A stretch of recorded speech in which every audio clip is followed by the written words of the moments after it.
The night had begun like any other in the small coastal town of Kingsport, quiet streets, a soft drizzle in the air, the scent of wet asphalt rising with every step.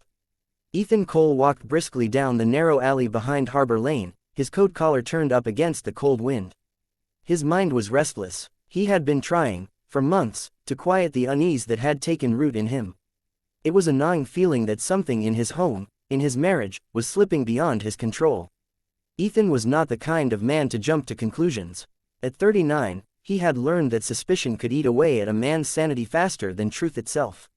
He was a businessman, steady, methodical, calculated in both words and actions.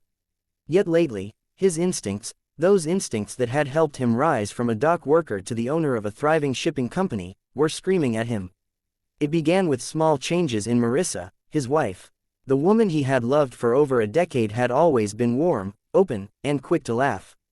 But now, her laughter came later, forced, as though she had to remember what it was like to enjoy his company. She began taking long walks in the evenings, sometimes disappearing for hours. Her phone, once left on the kitchen counter without a thought, was now guarded like a treasure chest. Ethan told himself he trusted her. He told himself this was a phase, that maybe she was simply tired or stressed. But trust, once cracked, doesn't heal easily. It festers. The breaking point came on a Tuesday night in early November. Rain pelted against the windows of the Cole residence. Ethan sat in his study, a glass of bourbon in his hand, going through invoices. The clock struck 9. Marissa was supposed to be home hours ago. She had said she was meeting her friend, Claire, for dinner. Claire lived 10 minutes away, and their dinners never stretched past 8. When the sound of a car door closing drifted through the rain, Ethan rose and walked to the window. A sleek black Mercedes idled at the curb. He knew that car. Everyone in Kingsport knew that car. It belonged to Victor Hale, his so-called friend and business associate. The man Ethan had shared countless dinners with, the man who had been a guest in his home more times than he could count. The man who was married to Vanessa Hale, a woman Ethan had always considered both glamorous and dangerously charming. Victor stepped out first, adjusting his coat. Then Marissa followed, her head low, her hair clinging to her face in the rain. Victor leaned toward her, saying something. She smiled faintly, not the polite smile of neighbors, but the kind of smile Ethan remembered from their earliest years together. It was a smile meant for a man you wanted to keep close. They didn't kiss. They didn't touch, but Ethan didn't need to see more. Something inside him snapped. The next morning, Ethan's world didn't look the same. He still went to work, still oversaw the loading of cargo, still nodded at the dock hands who greeted him. But there was a strange clarity in his mind now. His thoughts moved like a blade, sharp, deliberate. The betrayal had settled into his bones, and with it came a dangerous calm. That afternoon, he paid a visit to Vanessa Hale. She was at her home, perched in a sunlit kitchen with a glass of wine, flipping through a glossy magazine. Vanessa was the kind of woman who always looked like she was posing for a camera, even when she wasn't trying. She glanced up at Ethan with a slow, knowing smile. "This is a surprise," she said, gesturing to the seat across from her. "Victor's not here." "I'm not here for Victor," Ethan replied. His voice was low, measured. "I'm here because we need to talk. About your husband, and my wife." Her eyes lingered on his face. For a moment before she leaned back in her chair. "Go on." He told her what he had seen, the car, the late-night drop-off, the smiles. He told her about the strange changes in Marissa's behavior. Vanessa didn't interrupt, didn't gasp, didn't deny. She simply sipped her wine and said, "I had a feeling." "You knew." Ethan's jaw tightened. "I suspected," she said. "Victor has appetites, and boundaries aren't exactly his strong suit." The silence stretched between them. Finally, Vanessa set her glass down and met his gaze. "So, what do you want to do about it?" Ethan didn't hesitate. "I want him to feel what I'm feeling right now. I want him to regret every second he's stolen from me." Vanessa's lips curved into something that was neither a smile nor a smirk, but something darker. "Then we're in agreement." In the days that followed, Ethan's life became a quiet performance. He laughed when he was supposed to laugh, shook hands when expected, and went home every night to a wife he no longer trusted. Marissa seemed oblivious to his change. Or maybe she noticed and didn't care. But behind the mask, Ethan was planning. He began gathering information. Every movement, every meeting, every unexplained absence, he noted it all. He watched Victor's business dealings more closely, quietly pulling at loose threads. He reached out to contacts in the shipping industry, piecing together details Victor would rather keep buried. Vanessa proved to be a valuable ally, feeding Ethan details from her own side. She had access to Victor's emails, his schedules, even the keys to one of his private storage units.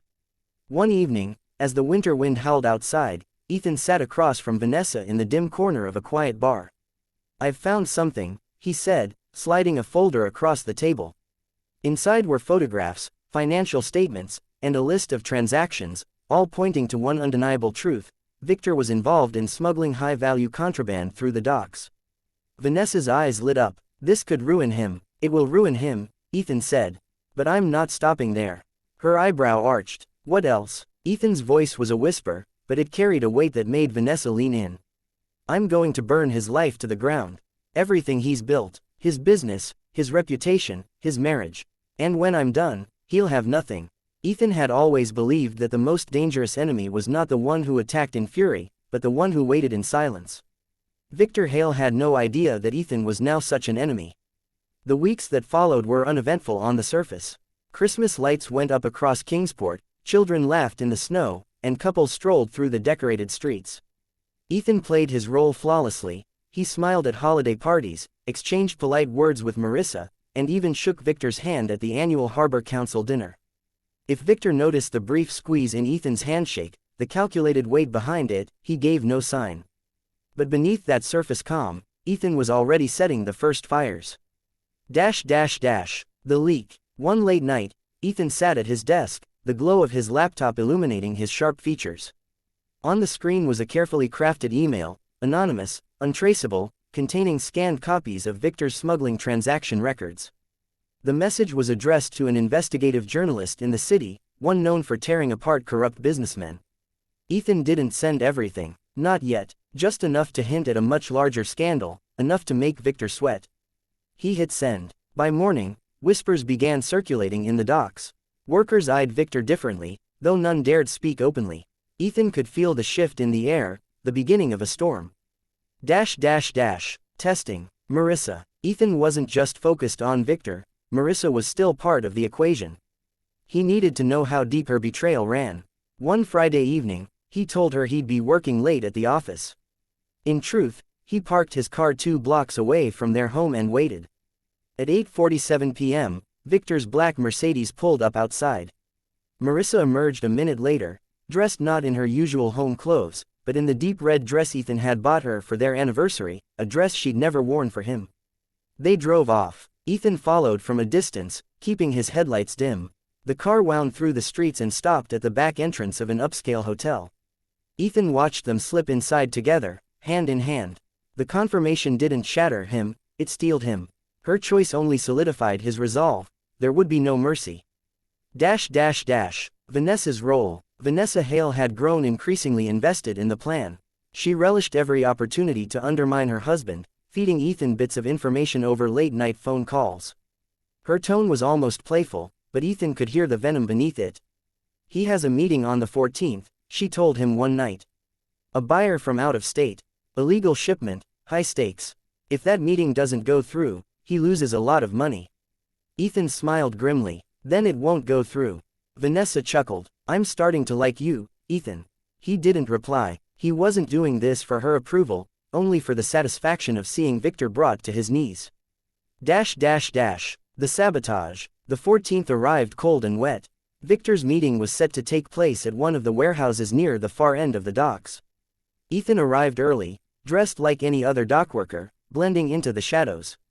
The buyer's car pulled up just after 8 p.m. Ethan watched Victor step out to greet him, his usual charm on full display. As the two men spoke, Ethan made his move, slipping into the warehouse from the rear entrance. Inside, under dim industrial lights, crates were stacked floor to ceiling. Ethan knew which ones to target. Vanessa had sent him photographs, down to the serial numbers. Inside those crates was the illegal shipment Victor was so desperate to sell. From his pocket, Ethan pulled a small container of industrial solvent and splashed it across the crates, seals. By the time Victor led the buyer inside, the smell was unmistakable. The buyer recoiled, suspicious. The deal began to crumble before Ethan's eyes. Voices were raised, fingers pointed. Eventually, the buyer stormed out, leaving Victor standing alone in the warehouse, his expression twisted with frustration. Ethan slipped away into the night, a silent ghost. The media strike. 2 days later, the journalist Ethan had contacted published a story. It wasn't the full truth, not yet, but it was damning enough to force Victor onto the defensive. Local businessman linked to dockside irregularities, the headline read. Victor's lawyers issued denials. He appeared on local television, his voice smooth, insisting it was all a misunderstanding. But behind that calm facade, Ethan knew Victor was beginning to feel the heat. Fractures at home. By January, the cracks in Victor's life had widened. Vanessa, following Ethan's subtle encouragement, had stopped hiding her contempt for her husband. She questioned his late nights, criticized his spending, and made no effort to keep her discontent private. Ethan's own home was colder than ever. Marissa and he spoke less, their conversations reduced to logistics about bills and schedules. The distance between them felt like an endless chasm, but Ethan wasn't ready to confront her directly, not yet. He wanted her to feel safe in her deception, unaware of the ground crumbling beneath her. The turning point. One icy February evening, Vanessa called Ethan with urgency in her voice. He's planning something big, she said. A shipment next month, bigger than anything before. If it goes through, he'll make enough money to disappear if things get bad. That was the opening Ethan had been waiting for. If Victor was counting on that shipment to secure his future, then taking it from him wouldn't just hurt, it would destroy him. The final setup. Ethan began laying the groundwork. He contacted a friend in the Coast Guard, an old favor owed from years back, and fed him enough information to trigger a quiet investigation. Not enough to point back to Ethan, but enough to ensure the shipment wouldn't make it past inspection. He also planted a few whispers among the dockworkers, subtle enough to avoid suspicion but loud enough to reach the ears of Victor's competitors. If they believed Victor's business was collapsing, they'd circle like sharks.